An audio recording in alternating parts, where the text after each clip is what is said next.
চাওক মই যিখন ফিল্ডৰ পৰা আহিছিলোঁ ৰাজনীতিলৈ সেইখন হ'ল সামাজিক সংগঠন। এই সামাজিক সংগঠনত থাকি দীৰ্ঘ সময়কাল থাকি যিখিনি সমাজৰ কাম কৰি আহিছিলোঁ আৰু সমাজত থাকি কিছুমান কামটো আমি ইচ্ছা কৰি কৰিব পৰা নাছিল। কিছুমান কামটো ৰাজনীতিৰ দ্বাৰা হয় আৰু সেই ৰাজনীতিত আহিয়ে সেইখিনি সুযোগ নিশ্চয়কৈ পাইছিলোঁ আৰু যিমান পাৰোঁ এই প্ৰায় 3টা বছৰ হ'ব মোৰ বিধায়ক হিচাপে। এই 3টা বছৰত সমষ্টিবাসী ৰাইজৰ কাৰণে সমষ্টিবাসীৰ উন্নয়নৰ কাৰণে যিখিনি কাম কৰিছিলোঁ সেইটো বহুখিনি কৰিব লগা নিশ্চয় আছে আৰু মই ভাবিছিলোঁ আৰু 2টা বছৰ আছে, সেই 2টা বছৰত কিছু হ'লেও নিশ্চয়কৈ কৰিব পাৰিম। আজি দলে মোক আগন্তুক লোকসভা নিৰ্বাচনৰ কাৰণে প্ৰাৰ্থী হিচাপে ঘোষণা কৰিছে, বাছনি কৰিছে। তাত ব্যক্তিগত ভাল পোৱা বেয়া পোৱা যদিও থাকে, কিন্তু দলৰ স্বাৰ্থত নিশ্চয়কৈ আমি কাম কৰিব লাগিব। তাৰ কাৰণে মই আজি দলে বিবেচনা কৰিছে যিহেতু, আৰু আমাৰ হ'ল অকল UPPL দল বুলি নহয়, তো ইয়াত NDA হিচাপে আমি আছোঁ, এলায়েন্স হিচাপে। সেই এলায়েন্স পাৰ্টিৰো নিশ্চয়কৈ তাত কিছুমান কথা আছে। তাৰ কাৰণে প্ৰমোদ বড়ো ডাঙৰীয়া আমাৰ দলৰ সভাপতি তথা আমাৰ বিটিআৰ চিফ ৰঞ্জনা নাৰ্জাৰী আমাৰ ৱৰ্কিং প্ৰেচিডেণ্টকে আদি কৰি যিখিনি মোক এইখিনি সুযোগ আজি দিল্লীত যোৱাৰ কাৰণে মোক প্ৰদান কৰিছে, এই সুযোগ নিশ্চয় ময়ো গ্ৰহণ কৰিছোঁ। আৰু এনেকৈ অনুভৱ যদি ক'ব যদি যায় সেইখিনি আৰু যে মানে সমষ্টিৰ কামখিনি কিছুমান কৰিব লগা আছিল, আজি গধুৰ এটা দায়িত্ব আকৌ অৰ্পণ কৰিছে। সেইখিনি ৰাইজৰ সহায় সহযোগ আৰু দলৰ সহায় সহযোগ লৈ নিশ্চয়কৈ সেইখিনি পাৰ কৰিব পাৰিম বুলি মই আশা ৰাখিছোঁ।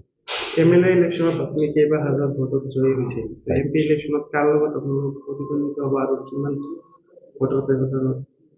চাওক, আজি আমাৰ অসমত মুখ্যমন্ত্ৰী ডক্টৰ হিমন্ত বিশ্ব শৰ্মা ডাঙৰীয়াৰ নেতৃত্বত আমাৰ NDA এটা চৰকাৰ চলি আছে আৰু ইফালে আমাৰ বিটিআৰ কাউন্সিলৰ আমাৰ প্ৰমোদ বড়ো ডাঙৰীয়াৰ নেতৃত্বত এলায়েন্স এটা চৰকাৰ চলি আছে আৰু আমাৰ ইফালে কেন্দ্ৰীয় চৰকাৰ হিচাপে আমাৰ নৰেন্দ্ৰ মোদী ডাঙৰীয়া তেখেতৰ নেতৃত্বত যিখিনি আজি ভাৰতবৰ্ষৰ নাগৰিকসকলৰ, অসমৰ নাগৰিকসকলৰ, বিটিআৰৰ নাগৰিকসকলৰ কাৰণে যিখিনি আজি আঁচনি যুগুতোৱা হৈছে, সেই আঁচনিবোৰৰ যোগেদি ৰাইজে বহুত উপকৃত হৈছে। ৰাইজে আজি আমাৰ তিনিওটা চৰকাৰক আস্থাত লৈছে, বিশ্বাসক লৈছে আৰু এই তিনিওটা চৰকাৰৰ আমাৰ মিত্ৰজোঁটৰ বা NDAৰ যিখিনি দল আমি আছোঁ এতিয়া, ইয়াৰ ওপৰত ৰাইজ নিশ্চয়কৈ মানে বিশ্বাস ৰাখিছে আৰু এই NDAৰ দ্বাৰা আমাৰ সমাজখন নিশ্চয় উন্নতি হ'ব, সেইখিনি নিশ্চয় তেখেতসকলে আস্থা ৰাখিছে আৰু আজি অসমত শান্তি এটা বাতাবৰণ আজি ঘূৰি আহিছে। PPFৰ সময়ত হাগ্ৰামাৰ নেতৃত্বাধীন চৰকাৰৰ সময়ত এই অঞ্চলৰ বহুত আমাৰ জাতি জনগোষ্ঠীৰ মাজত বিভেদ এটা আছিলে। আজি শান্তি পৰিৱেশ, বজাৰ পহাৰ আজি মানে তেতিয়া সন্ধিয়া 7টা হ'লেই চব বন্ধ হৈছিল, আজিৰ তাৰিখত 12টা 1টালৈকে খুলিব পাৰে। মুঠৰ পৰা আজি বিজনেছটো হৈছে আৰু মনত যিখিনি সংখ্যা আছিলে সংখ্যাটো নোহোৱা গৈছে। আনফিনিদি ইফালে চৰকাৰী যিখিনি আঁচনি, সেই আঁচনিৰ দ্বাৰা আমাৰ জনসাধাৰণে বিশেষকৈ উপকৃত হৈছে। সেইকাৰণে মই ভাবোঁ যে NDAৰ যিখিনি আমাৰ কেণ্ডিডেটসকল আছে তাত ৰাইজৰ যিখিনি সঁহাৰি, সেই সঁহাৰি নিশ্চয়কৈ আছে। আৰু ইয়াত দুটা বিষয় আমি চাব লাগিল যে হীৰা শৰণীয়া যোৱা 10টা বছৰৰ তেখেতৰ ৰাইজে নিৰ্বাচিত কৰিছিলে আৰু আমাৰ মাজত তেখেতে বিভেদগামী এটা ৰাজনীতিও তেখেতে কৰিছিলে। সেই বিভেদগামী ৰাজনীতি আজি শান্তি পৰিৱেশ অহাৰ লগে লগে জাতি জনগোষ্ঠী সেইটো কৰিব নোখোজে। বিটিআৰ অঞ্চলৰ আমাৰ মানে 35 লক্ষ জনসাধাৰণ আছে, তাৰে 23টা জনগোষ্ঠী। এই জনগোষ্ঠীবোৰে যোৱা 10টা বছৰে মানে হীৰা শৰণীয়াই যিখিনি ৰাইজৰ ভোট জিকি গ'ল, কিন্তু 10টা বছৰে ৰাইজে কি পালে, ৰাইজক কি দিব পাৰিলে, এইখিনিও নিশ্চয় বিচাৰ্য হ'ব। আৰু তেখেতৰ যিখিনি দুৰ্গ বুলি আমি ভাবিছিলোঁ যে যেনেকৈ ভৱানীপুৰৰ কিছু অংশ আৰু সৰবগৰ কিছু অংশ, এই অংশকেইটা এতিয়া সমষ্টি পুনৰ নিৰ্ধাৰণত যিখিনি ভোটাৰ আছিলে সেই ভোটাৰটোৱে কোকৰাঝাৰ লোকসভা সমষ্টিৰ পৰা কাটি গ'ল, কিন্তু আগতে সেইবিলাক অন্তৰ্ভুক্ত আছিলে প্ৰায় 3 লাখতকৈ বেছি, প্ৰায় 3.5 লাখ মান হ'ব, 3.5 লাখ মান ভোটাৰটো কাটা গ'ল। তো এইকাৰণে দেখা গৈছে যে আজি এই অঞ্চলৰ শান্তি বিৰাজ কৰিলে আৰু শান্তি বিৰাজ আনাত প্ৰমোদ বড়ো ডাঙৰীয়া নেতৃত্বাধীন আমাৰ NDA চৰকাৰে এইটো আনিলে আৰু প্ৰমোদ বড়ো ডাঙৰীয়া নেতৃত্বাধীন চৰকাৰে আজিৰ তাৰিখত 32টা তেনেকৈ ফ্লেগশ্বিপ এটা আঁচনি, এই আঁচনিৰ দ্বাৰা আমাৰ জনসাধাৰণ সঁচাসঁচিকৈ উপকৃত হৈছে। তাৰ কাৰণে ৰাইজে আজি BTR চৰকাৰৰ ওপৰত, প্ৰমোদ বড়ো ডাঙৰীয়া নেতৃত্বাধীন চৰকাৰৰ ওপৰত, আমাৰ চৰকাৰৰ ওপৰত আস্থা আৰু বিশ্বাসো ৰাখিছে। তেনে ক্ষেত্ৰত তাৰ হীৰা হৰিণৰ কিবা এটা ফেক্টৰ হ'ব বুলি মই নাভাবোঁ।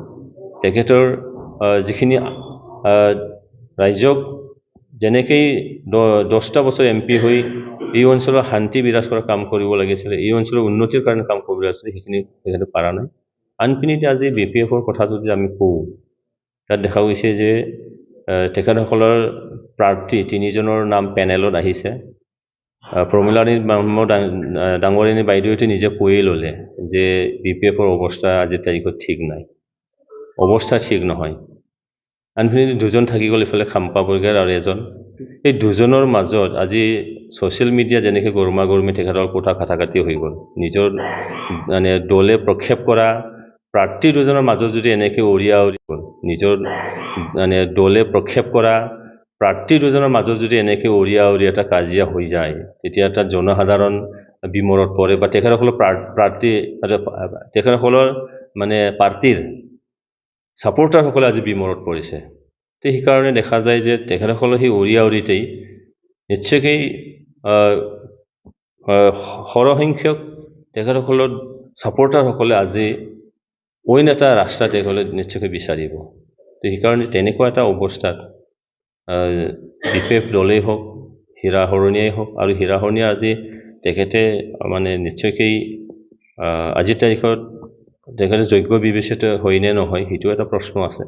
এই গোটেই কথা লৈ আগন্তুক নিৰ্বাচনত আমাৰ NDA মানে প্ৰাৰ্থী হিচাপে মই আছোঁ, তাত নিঃসন্দেহ আমি একদম বিপুল ভোটত আমি জয়ী হ'ম, এইটো একদম নিশ্চিত।